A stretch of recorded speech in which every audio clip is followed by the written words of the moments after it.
ZEE5 ಇರುವಾಗ ನೀವು ನಿಮ್ಮ ನೆಚ್ಚಿನ ಶೋಗಳನ್ನ ಎಂದಿಗೂ ಮಿಸ್ ಮಾಡಿಕೊಳ್ಳುವುದಿಲ್ಲ. ಅದು ಸಂಪೂರ್ಣ ಉಚಿತವಾಗಿ. ಮಧ್ಯಮ ನಮ್ಮನ್ನ ಜೀವನ ಪರ್ಯಂತ ಕ್ಷಮಿಸದೇ ಇರೋ ಥರ ತಪ್ಪಾಗಿ ಮಾತಾಡಬೇಕಾಗಿತ್ತು, ಅನಿವಾರ್ಯ ಆಗಿತ್ತು. ಅದಕ್ಕೆ ಹಾಗೆ ಮಾತಾಡ್ದೆ. ಆದರೆ ಮಾವ ಪಾಪ ಇದರಿಂದ ಅವ್ರ ಮನಸ್ಸಿಗೆ ಎಷ್ಟು ಬೇಜಾರಾಗಿರಲ್ಲ ಯಜಮಾನ್ರೆ. ನಾನು ಈಗಲೂ ಅವ್ರ ಹತ್ರ ಮಾತಾಡಬೇಕು.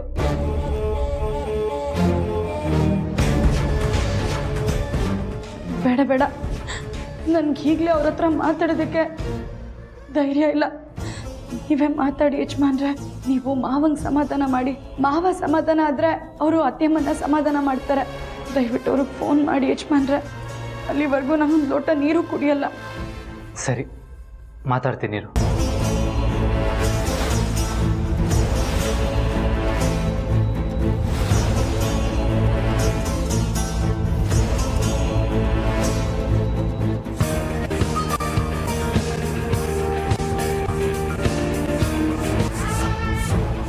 ಅಪ್ಪ, ಅಮ್ಮ ಹೇಗಿದ್ದಾರೆ?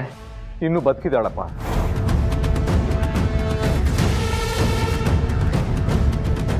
ಅಪ್ಪ, ಏನಪ್ಪ ಹೇಳಿ? ನಿಮ್ಮ ಅಮ್ಮನಿಗೆ ಸನ್ಮಾನ ಮಾಡಕ್ ಬರೋರು ಅಪಾಯಿಂಟ್ಮೆಂಟ್ ತಗೊಂಡು ಬರ್ತಾರೆ.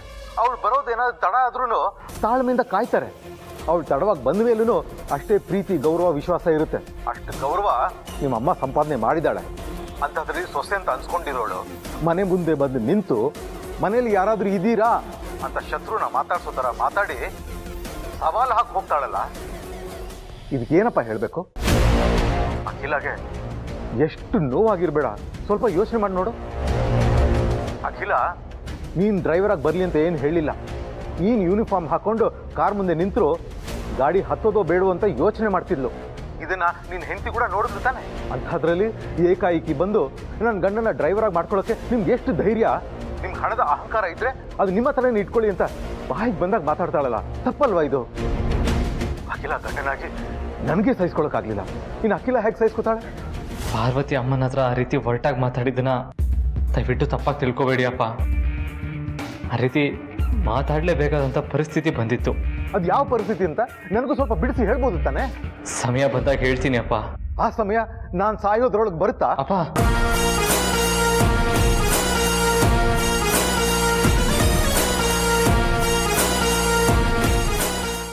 ಅಪ್ಪ ಪ್ಲೀಸ್ ಆ ರೀತಿ ಎಲ್ಲ ಮಾತಾಡ್ಬಿಡಿ. ಸಾರಿ ಕಣಪ್ಪ. ಯಾವಾಗಲೂ ಇನ್ನೊಬ್ಬರ ಮುಖದಲ್ಲಿ ನಗು ಕಾಣ ಪಾರ್ವತಿ ಇವತ್ತು ಅಖಿಲ ಮನಸ್ಸಿಗೆ ನೋವು ಮಾಡಿದ್ಲಲ್ಲ, ಅದಕ್ಕೆ ತಡ್ಕೊಳಕ್ಕಾಗ್ಲಿಲ್ಲ, ಹೀಗೆ ಮಾತಾಡ್ಬಿಟ್ಟೆ.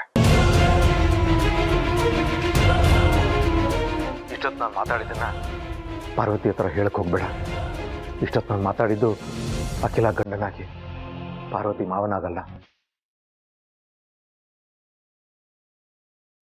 ಅಖಿಲಾಗೆ ಅಷ್ಟು ಒರಟಾಗಿ ಮಾತಾಡಿ ಪಾರ್ವತಿ ಕೂಡ ನೆಮ್ಮದಿಯಾಗಿರಲ್ಲ ಅಂತ ನನಗೆ ಗೊತ್ತು.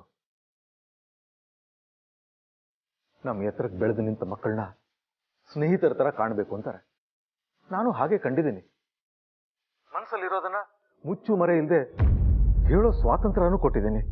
ಹಾಗಿದ್ದ ಮೇಲೆ ಮನೆ ಬಿಟ್ಟು ಹೋಗೋ ನಿರ್ಧಾರ ತಗೊಂಡಾಗಿಂದ ಯಾಕೆ ಇಷ್ಟೊಂದು ಮುಚ್ಚುಮರೆ?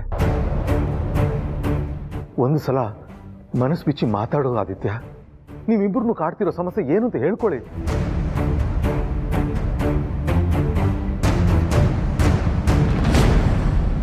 ಅದು ಯಾವ ಧರ್ಮ ಸಂತ ನಿಮ್ಮನ್ನು ಕಟ್ಟಾಕಿದೆ ಹೇಳಿ? ನನ್ನ ಹತ್ರ ಆಮೇಲೆ ಮಾತಾಡ್ತೇನೆ.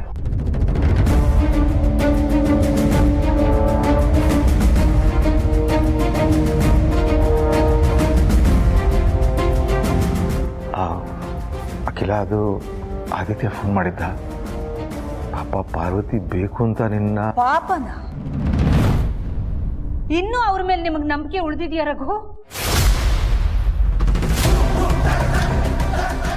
ಎಷ್ಟೇ ಆದರೂ ನಮ್ಮ ಮಗ ಸೊಸೆ ಅಲ್ವಾ?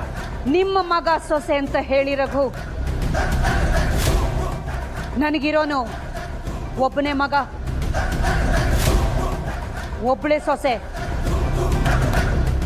ಪ್ರೀತು ನನ್ನ ಮಗ, ಜನನಿ ನನ್ನ ಸೊಸೆ.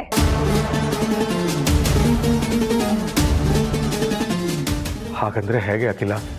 ಮತ್ತಿನ್ನೇನ್ ರಘು? ಈ ಮನೆಯಲ್ಲಿ ಯಾರ ಹೆಸರನ್ನ ಎತ್ತಿದ್ರೆ ನನಗಾಗೋದಿಲ್ವೋ ಆ ನಿಮ್ಮ ಸೊಸೆ ನಮ್ಮ ಮನೆವರೆಗೂ ಬರ್ತಾಳೆ, ನನ್ನ ಮುಂದೆನೆ ನಿಂತ್ಕೊಂಡು ನನ್ನನ್ನೇ ಪ್ರಶ್ನೆ ಮಾಡ್ತಾಳೆ. ನನ್ನ ಗಂಡನ್ನ ಡ್ರೈವರ್ನಾಗಿ ಇಟ್ಕೊಳ್ಳೋದಕ್ಕೆ ನಿಮ್ಗೆ ಎಷ್ಟು ಧೈರ್ಯ ಅಂತ ನನ್ನನ್ನೇ ಕೇಳ್ತಾಳೆ ರಘು.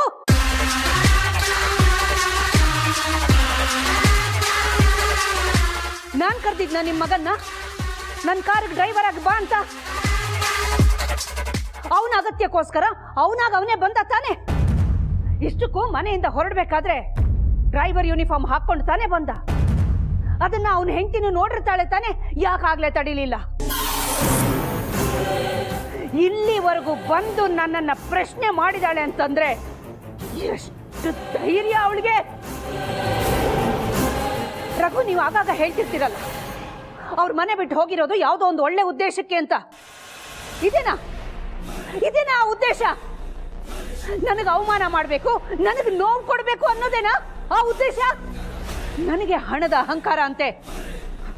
ಹಾಗೇನಾದ್ರೂ ಅಹಂಕಾರ ಇದ್ದಿದ್ರೆ ಮನೆ ಕೆಲ್ಸದವಳನ್ನ ಅರಸನ ಕೋಟೆ ಸೊಸೆ ಅಂತ ನಾನು ಯಾವತ್ತೂ ಒಪ್ಕೋತಾ ಇರ್ಲಿಲ್ಲ. ವಿನಾಕಾರಣ ನನಗೆ ಇಷ್ಟೊಂದು ನೋವು ಕೊಟ್ಟಲ್ಲ.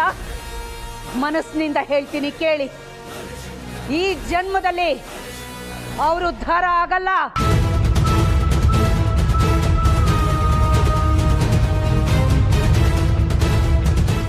ಅಯ್ಯೋ ಅಖಿಲ, ಹಾಗೆಲ್ಲ ಶಾಪ ಹಾಕಬೇಡ. ತಾಯಿ ಶಾಪ ತತ್ತೆ ಬಿಡಲ್ಲ ಅಂತಾರೆ. ಈಗಲೂ ಅವರು ನಿಜವಾಗ್ಲೂ ಒಳ್ಳೆ ಮಕ್ಕಳೇ. ಪ್ಲೀಸ್ ರಘು, ಮತ್ತೆ ಮತ್ತೆ ನನ್ನ ತಾಳ್ಮೆ ಪರೀಕ್ಷೆ ಮಾಡಬೇಡಿ. ಇನ್ಯಾವತ್ತೂ ಅವ್ರ ಬಗ್ಗೆ ಶಿಫಾರಸು ಮಾಡಕ್ಕೆ ಬರಬೇಡಿ.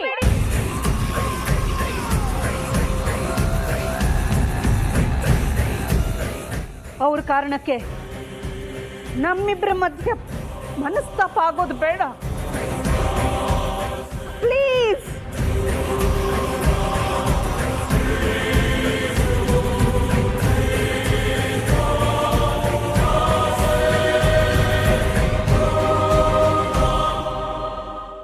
ZEE5 ಆಪ್ ಡೌನ್ಲೋಡ್ ಮಾಡಿ ಎಲ್ಲಾ ಸಂಚಿಕೆಗಳನ್ನು ಸಂಪೂರ್ಣ ಉಚಿತವಾಗಿ ನೋಡಿ.